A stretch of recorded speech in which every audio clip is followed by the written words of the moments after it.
The Golden State Killer. Caught 40 years later by a family tree nobody knew he was on, he committed at least 13 murders and over 50 rapes across California through the 1970s and 80s, then simply stopped and vanished into an ordinary life. Investigators had his DNA the entire time, but no name to match it to. In 2018, they finally caught him, not through any new confession or witness, but by uploading his DNA to a genealogy website and building out his family tree until one specific branch led directly to his front door. Beginning in the mid-1970s, a series of home invasions, sexual assaults, and eventually murders occurred across multiple regions of California. Initially investigated as several apparently separate, unconnected criminal patterns given the specific geographic distribution and evolving nature of the crimes over the following decade, before subsequent forensic and investigative work eventually connected these separate cases to a single perpetrator,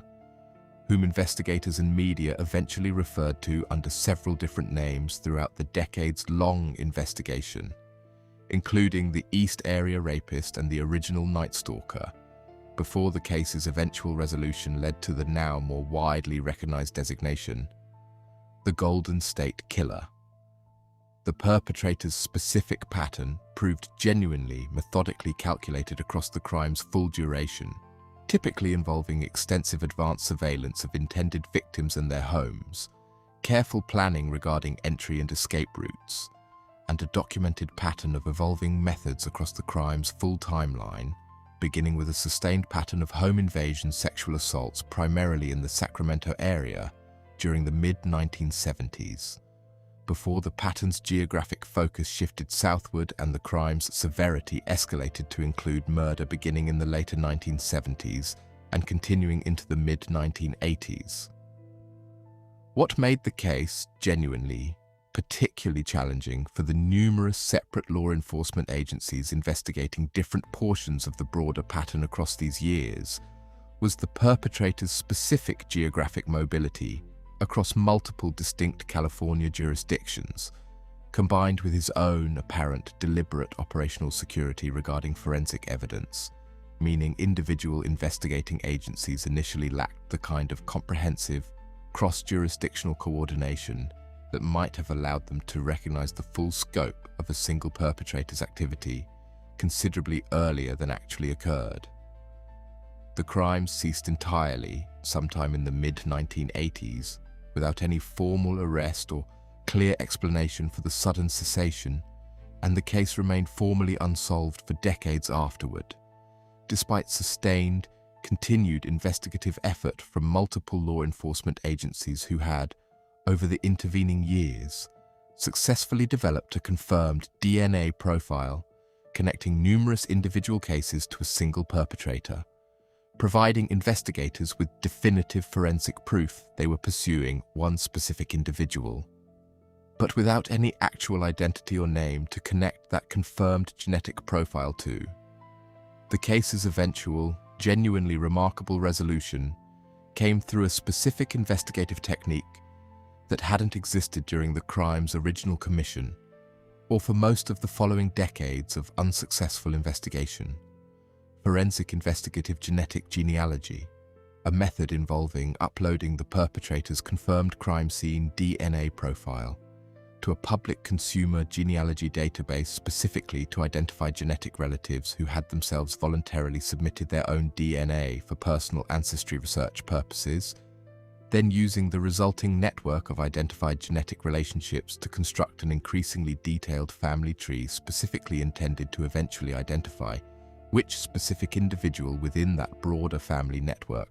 actually matched the crime scene DNA profile investigators had been holding for years without a name attached. This genuinely innovative genealogical approach, employed by investigators beginning in 2017, ultimately succeeded in narrowing the pool of potential suspects down to a specific family branch,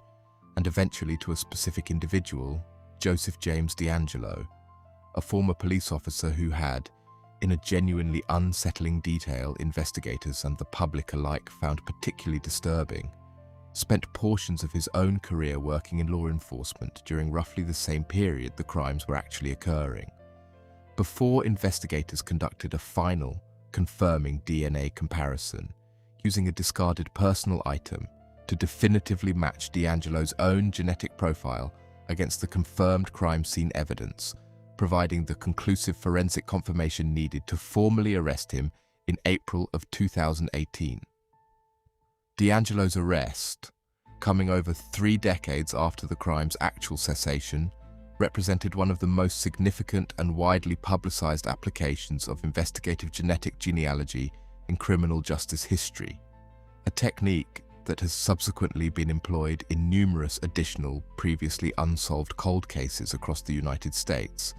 though its use has also generated genuine, sustained ethical and legal debate regarding the privacy implications of using genetic information voluntarily submitted by ordinary consumers for personal ancestry research to identify criminal suspects who themselves never directly submitted any DNA sample to the databases actually used to identify them. Deangelo ultimately pleaded guilty in 2020 to multiple counts of murder, along with additional charges connected to the broader pattern of assaults, as part of a formal plea agreement that avoided the death penalty, while ensuring he would spend the remainder of his life in prison. And during formal court proceedings, victims and family members of those he had killed were given the opportunity to directly address him, providing accounts of the case's sustained, lasting impact across the many decades, separating the actual crimes from this final, formal legal resolution.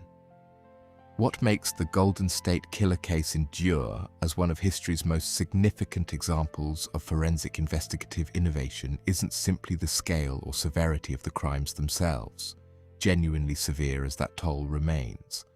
but the specific, genuinely remarkable way the case's eventual resolution came not through any traditional investigative breakthrough, a confession, a witness, a mistake by the perpetrator himself, but through an entirely new forensic technique that didn't even exist for most of the decades. The case remained formally unsolved, a genuinely significant demonstration of how advancing technology can eventually resolve even the most persistently unsolved historical criminal cases, decades after conventional investigative methods had been fully exhausted. If stories like this, where a killer evaded identification for over 3 decades until a technology nobody had access to during his crimes finally caught up with him, are exactly what you come here for, subscribe to The Grave Details, because history holds more stories like this than most people will ever know.